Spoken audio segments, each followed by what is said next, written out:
디모데전서 2장 8절부터 15절입니다. 그러므로 각 처에서 남자들이 분노와 다툼이 없이 거룩한 손을 들어 기도하기를 원하노라. 또 이와 같이 여자들도 단정하게 옷을 입으며 소박함과 정절로서 자기를 단장하고 따은 머리와 금이나 진주나 값진 옷으로 하지 말고 오직 선행으로 하기를 원하노라. 이것이 하나님을 경외한다 하는 자들에게 마땅한 것이니라. 여자는 일체 순종함으로 조용히 배우라. 여자가 가르치는 것과 남자를 주관하는 것을 허락하지 아니하노니 오직 조용할지니라. 이는 아담이 먼저 지음을 받고 하와가 그 후며 아담이 속은 것이 아니고 여자가 속아 죄에 빠졌음이라. 그러나 여자들이 만일 정숙함으로써 믿음과 사랑과 거룩함에 거하면 그의 해산함으로 구원을 얻으리라. 아멘. 어제 우리는 모든 사람을 위해서 기도하고 특별히 임금들과 통치자들을 위해서 기도하도록 이야기했습니다. 하나님은 모든 사람이 구원받기를 원한다. 그래서 이제 오늘 8절은 남자에 관한 것이고 9절에서 15절은 여자에 관한 것인데요. 기도와 예배와 연관되어 있는 문맥입니다. 2장부터 3장까지 예배 본문 문맥인데요. 우선 중요한 것이 8절에 각 처에서라는 단어예요. 각 처에서 이게 무슨 뜻이에요? 모든 장소에서 그런 뜻이죠. 판티, 토포 이렇게 되어 있어요. 판티라는 올이에요. 모든. 말라기 1장 11절식으로 말하면 해 뜨는 곳서부터 해 지는 데까지. 해 뜨는 데서부터 해 지는 데까지 하나님이 예배를 받으셔야 되고 하나님의 이름이 크게 높임과 영광을 받으셔야죠. 그러니까 이것이 우리의 사명이에요. 이스라엘만이 아니고요. 해 뜨는 데서부터 해 지는 데까지 이방 지역까지 모든 곳에서 이것이 우리의 사명이죠. 모든 족속에게 복음이 전파되고 모든 곳에서 하나님을 예배할 수 있도록 평생 무슬림 지역에서 선교를 했는데 한 명도 선교를 못한 선교사들이 있을 수 있죠. 그러면 그 선교사들의 수십 년의 삶은 아무 의미가 없는가? 그렇지 않습니다. 그곳에서 하나님을 예배하고 기도하고 하나님을 섬기는 예배자로 살았잖아요. 해 뜨는 데서부터 해 지는 데까지. 선교라는 것이 본질적으로 예배자들을 모으는 거잖아요. 모든 곳에서 하나님을 예배하고 하나님을 향해서 영광을 돌리는 그런 것이 선교라면 각 처에서 이게 중요해요. 어디서든지 예배하는 모든 곳에서 남자들이 손을 들어 기도하는데 세 가지 기도의 장애물이 있어요. 첫 번째는 뭐예요? 제 얼굴 쳐다보시면 어떡해요? 성경을 보셔야지. 기도의 장애물이 세 개예요. 첫 번째, 분노. 두 번째, 다툼. 세 번째, 거룩한 손이니까 죄겠죠. 거룩하지 못한 것이 기도의 장애물이겠죠. 분노와 다툼과 죄. 이것이 기도의 장애물, 예배의 장애물이에요. 유대인들은 손 들어서 하늘을 우러러보며 기도하는 게 일반적인 자세거든요. 우리는 손을 모으고 손을 들든지 손을 모으든지 우리가 하나님 앞에 기도할 때 우리 손을 모으고 아니면 우리의 손을 들고 하나님 앞에 기도하는데 그 손에 죄가 가득하고 피가 가득하고 나 때문에 피눈물 흘리는 사람들의 원망과 탄식과 눈물 소리가 가득한 손이라면 우리가 그렇게 살면서 하나님 앞에 손들어 기도하고 손을 모아서 기도한다면 어떻게 하나님께서 우리의 기도를 들어주시겠어요? 그래서 거룩한 손이어야 돼요. 거룩한 손. 거룩한 손을 들라는 것은 비누로 깨끗하게 씻으라는 것이 아니라 삶이 깨끗해야 된다는 거예요. 하나님을 섬기는 사람다운 행실. 남자들이 또 주의해야 될 게 뭐예요? 분노와 다툼. 논쟁이나 말다툼이나 분노하거나 자신과 생각이 다르지 않으면 다투고 말다툼하고 속이 제가 그래서 가끔 우스갯소리 하잖아요. 드라마 보면서 정말 부러운 장면이 있다고. 오랫동안 이렇게 갈등이 있었던 사람들이 술 한잔하고 푸는 장면. 술의 힘을 빌어서라도 그때 나 너무 서운했다고. 어떻게 나한테 그럴 수 있느냐고. 그랬어? 난 몰랐지. 혹은 나도 너한테 이런 것 때문에 서운했었는데. 그래서 가끔은 성찬식 할 때 포도주를 좀 많이 글라스로 큰 걸로 좀 도수 세게 마셔가지고 다들 그냥 화해시키고. 이게 성경적이에요. 술 먹는 죄가 더 커요. 이 분노와 분쟁과 미움과 갈등과 이런 것들을 가지고 예배하는 게 더 커요. 기도가 막혀요. 누군가를 미워하고 용서하지 못하고 화해하지 못하면. 그게 분노와 다툼이잖아요. 예수님이 산상설교에서도 그랬죠. 예물을 드리다가 너 원망할 만한 사람이 생각나거든. 스탑! 예배보다 더 중요한 게 어디 있어요. 예배 먼저 드리고가 아니라 멈춰. 그리고 가서 그 사람하고 먼저 화해하고 돌아와서 계속 예배 드려. 이게 예수님의 가르치심이잖아요. 우리가 예배할 때 어떤 마음으로 예배하는가? 우리가 기도할 때 어떤 마음가짐으로 기도하는가? 분노와 다툼, 거룩함이 없는 죄. 그 손 들고 기도하지 마라. 근데 우리가 인간이니까 쉽지 않죠. 그렇지만 먼저 기도할 때, 예배할 때 그러한 자세로 기도하려고 노력해야죠. 그래서 회개하고 하나님 아무개와 화해할 수 있게 도와주세요. 내 마음도 바꿔주시고 그 사람의 마음도 바꿔주시고 그래서 이렇게 불편한 마음으로 예배드리지 않게 해주세요. 성령님의 도우심을 힘입어서 관계를 회복할 수 있도록. 왜 교회 다니는 사람들은 한번 삐지고 한번 싸우면 풀어지지를 않아요? 술을 안 먹어서 그런가? 분노와 다툼이 없이 예배 전에 화해하란 뜻이에요. 거룩한 손을 들고 그렇게 하나님 앞에 손 더럽히지 말고 우리가 손 모으고 기도하는데 때로는 손을 들어 기도하는데 그 손에 더러운 죄가 가득 묻어 있으면 되겠냔 말이에요. 그래야 해 뜨는 곳부터 해 지는 데까지 하나님의 이름이 크게 또 하나님의 이름이 영광을 받으시며 예배를 받죠. 우리의 삶의 모습을 보고 안 믿는 사람들이 나도 저 사람처럼 하나님 믿고 싶다는 마음이 들 거잖아요. 자, 9절부터 이제 자매들에 대한 이야기입니다. 이와 같이 여자들도 이와 같이니까 분노와 다툼 없이 거룩한 손 들어 기도하고 각처에서 예배하는 건 동일하고 단정하게 옷을 입어라. 이게 코스모스가 우주잖아요. 질서 있는 그런 뜻이거든요. 그래서 눈살 찌푸리는 옷 말고 정숙한 옷차림.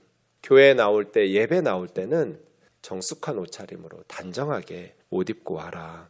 그리고 또 소박함과 정절로서 자기를 단장하라. 따은 머리. 그럼 머리를 따으면 애들 머리 이렇게 따주면 안 되나? 그게 아니에요.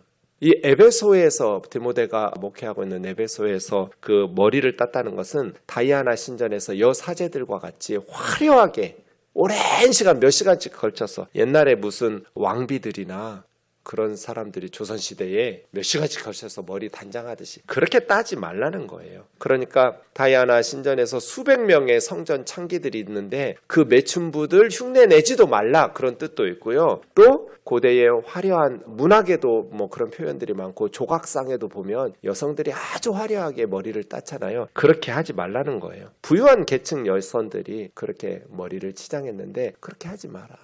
우상 숭배 신전에 매춘부들처럼 흉내내지도 말고 부유한 귀족 여성들이 몇 시간씩 걸쳐서 돈 엄청 들여서 머리 우리식으로 하면 미용실 가는데 너무 돈 쓰지 말란 뜻이에요. 특별한 일이 있으면 결혼식이 있거나 가족의 행사가 있으면 그렇게 해야겠죠. 그러나 그것이 일상이 되면 안 되겠죠. 그리스도인들은. 금이나 진주나 값진 옷으로 단장하지 마라. 우리의 삶이 명품이어야지. 비싼 옷 걸치고 다니고 금이나 진주나 보석들 걸치고 다닌다고 해서 명품이 되는 게 아니잖아요. 그럼요. 오직 선행으로서 단장하라. 착한 행실로 꾸며야 된다. 우리의 삶이 명품이어야 된다. 명품은 걸치고 다니는 게 아니라 우리의 삶이 착한 행실로 명품이 되어야 된다. 그런 뜻이죠. 선행이 가장 아름다운 장식이죠. 가장 아름다운 액세서리예요. 선행보다 더 아름다운 보석이 어디가 있어요? 하나님 보실 때. 지난 주일에 캠프를 하는데 캠프장님이 몸이 편찮으셔서 우리 캠프 좀 목사님 인도해 주세요 해가지고 제가 이스라엘 캠프하고 같이 캠프하는데 캠프 모임 나눔하다가 이런 얘기가 나왔어요. 목사님 교회 다니는 사람들이 인색하다는 말을 들어서 전도가 안 된다. 그래서 제가 물었어요. 왜 교회 다니는 사람들이 인색하다는 말을 듣는 줄 아느냐? 여러분 교회 다니는 사람들이 왜 인색하다는 말을 들을까요? 생각해보면 너무나 당연해요. 우리가 교회 다니기 시작한다고 해서 갑자기 소득이 늘어나는 거 아니잖아요. 갑자기 좋은 직장이 생기고 월급이 막 팍팍 올라가고 그런 일 거의 없어요. 그냥 소득은 똑같아요.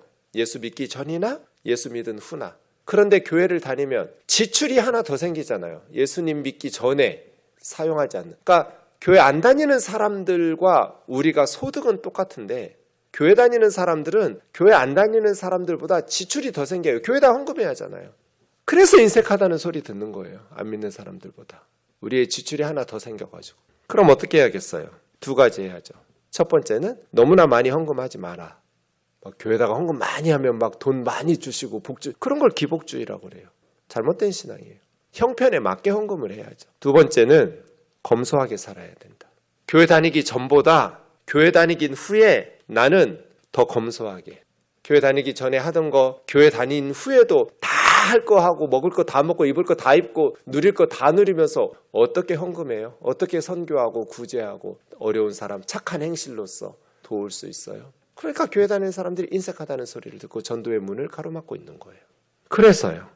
우리가 세상 사람들, 에베소의 다른 자매들은 머리를 닦는 데 돈 쓰고 미용실 다니는 데 돈 쓰고 금이나 진주나 보석이나 옷 살고 뭐 백 사고 이런데 명품 사느라고 돈 쓰면 우리는 그것보다 우리의 소득 수준보다 낮춰야 돼요. 그걸 기쁘게 감당해야 돼요. 내가 예수님 믿기 전보다 교회 다니기 전보다 더 저렴한, 그래서 소박하게 검소하게 우리의 삶이 선한 행실로 단장되어야 치장해야지 걸치고 다니는 옷, 비싼 옷이나 들고 다니는 백이나 미용실 비싼 데서 하고 좋은 비싼 화장품 바르고 그렇게 해서 단장하는 게 아니에요. 여러분 그냥 하나님의 명품이잖아요. 비싼 화장품 안 사도 여러분은 하나님의 명품이에요. 미운 사람이 한 사람도 없어. 우리 우면동 교회에 못생긴 사람이 하나도 없고요. 안 예쁜 사람이 하나도 없어요. 그냥 여러분 자체로 퍼펙트예요. 제가 날마다 새벽마다 여러분 보잖아요. 화장도 안 하고 뭐 옷 꾸밀 시간도 없잖아요. 이 새벽에 나오는데 너무 예뻐요. 일단은 제가 노안이 와가지고 여러분이 잘 안 보이고요. 또 여러분은 하나님이 만드신 명품이기 때문에 그냥 비싼 화장품 안 바르고요. 뭐 고급진 거 안 해도요. 다 명품이에요. 우리의 삶이 생각이 명품이어야지 걸치고 다니는 게 명품이어서 되겠어요? 그리스도인들이? 언제 선교하고 언제 구제하고 언제 전도해요? 이거 다 돈 들어가는 일인데. 그래서요. 우리의 마인드를 바꿔야 돼요. 이 말씀은 베드로전서 3장 3절에서 5절도 반복되는 것을 보니까 초대교회의 가르침이에요. 비싼 것으로 고급 보석으로 단장하는 것이 아니라 검소하게 착한 행실로 단장해야 된다. 우리가 초대교회로 돌아가자 이렇게 얘기하잖아요. 초대교회에서 그렇게 많은 구제와 선행과 복음 전파와 선교가 이루어졌던 것들은 2000년 전 그때는 성도들이 이런 교회의 교훈, 가르침을 배웠기 때문이에요. 우리가 그렇게 교회에서 가르치고 가장 아름다운 장식이 선행이다. 그리스도인들은 명품 걸치고 다니고 비싼 화장품 다니고 비싼 미용실 다니는 거 아니다. 소박하고 검소하고 그렇게 절약해서 선행으로서 치장해야 된다. 그렇다고 해서 우리가 더 막 우울하고 막 루저 같고 이러라는 거 아니잖아요. 믿음 안에서 우리의 마음이. 맨 15절 보시면 정절로서 믿음과 사랑과 거룩함 안에서 우리가 믿음 안에 거해야 되고 아가페 사랑 안에 거해야 되고 거룩함 안에.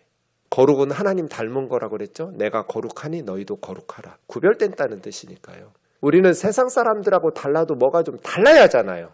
구별된 거룩함이 있어야 하잖아요. 어떻게? 하나님을 닮아서 우리가 믿음 피스티스 안에서 사랑 아가페 안에서 거룩함 하게아스모스 안에서 이 세 가지 단어가 중요해요. 믿음과 사랑과 거룩함 안에서 그렇게 단장하고 살아간다면 우리가 명품 안 걸쳐도 선교사님들과 함께 후원하면서 선교하는 일이 행복하고 한 영혼이 돌아오는 게 행복하고 너무 기쁘고 내 삶의 의미를 그런 데서 발견하는 거죠. 마음이 공허하니까 명품 걸치려고 하는 거잖아요.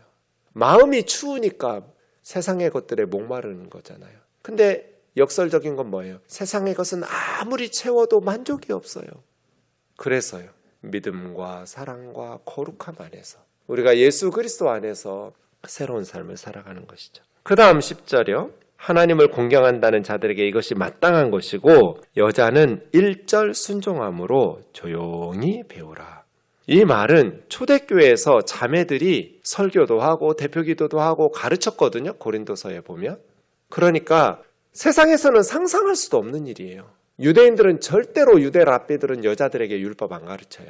여자들에게 가르치는 법이 없어요. 옛날에 우리도 그랬죠. 딸들은 학교 잘 안 보냈죠. 아들들만 그냥 가르치느라고. 2000년 전에 유대 사회도 그랬어요.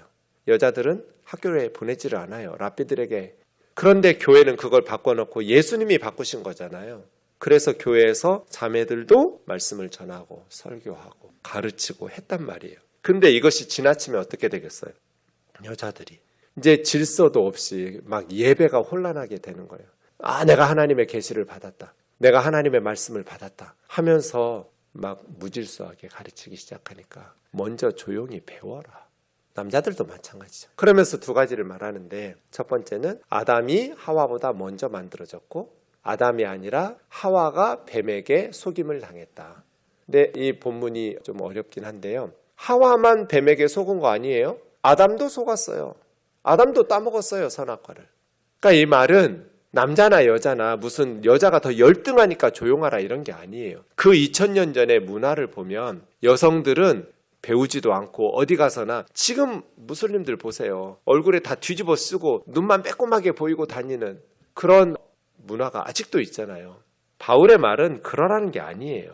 남편과 남자들을 막 다스리려고, 주관하려고, 지배하려고 하지 마라. 먼저 1절 순종함으로 겸손히 배우려고 하고, 남자가 가정에서나 교회에서나 그런 역할들을 하는 것을, 이건 무조건 잘못된 거야. 이게 막 갈라디아서 3장 28절처럼 그리스도 예수 안에서는 남자와 여자가 차별이 없잖아요. 남자도 없고 여자도 없고 유대인도 없고 이방인도 없고 노예, 종도 없고 자유인, 로마 시민권자도 차별이 없다. 이게 원칙이에요. 바울의 원칙. 남녀 평등. 하지만 그 문화권 속에서 여성들이 멸시당하고 어디를 가나 남자들이 가르치고 남자들이 주관하는데, 그러한 것들을 무시하고 막 에베소 교회 갔더니 여자들이 막 다 주관하고 지배하고 그래요. 그러면 전도가 되겠어요? 예배 나온 초신자들이 믿음이 생기겠어요? 여기 이상한 데네 하고 나가버리겠죠. 그러지 말란 뜻이에요.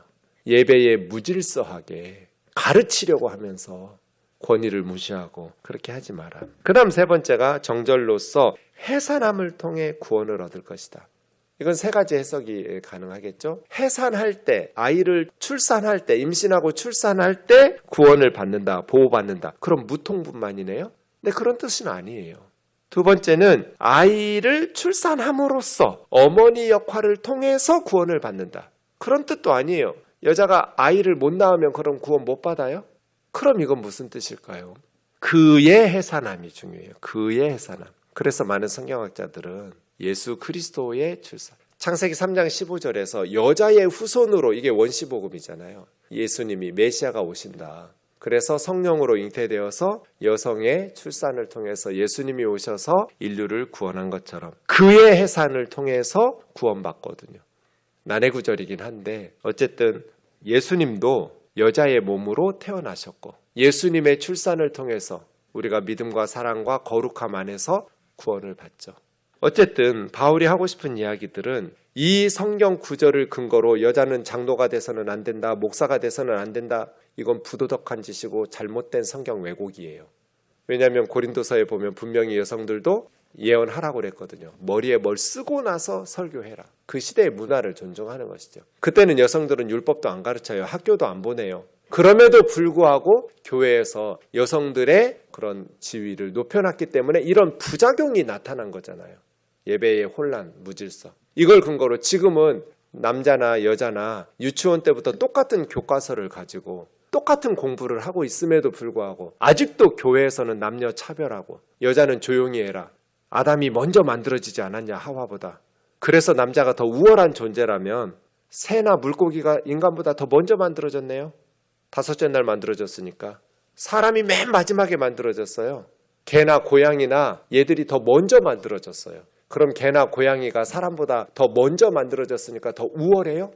새나 물고기는 하루나 더 먼저 만들어졌네요. 그럼 개들이 더 사람보다 더 소중하고 더 우월해요? 바울이 말하는 건 그렇게 말하려는 게 아니에요. 교회에서 남녀가 평등하다고 가르치니까 부작용이 나타난 거예요. 그 문화 속에서.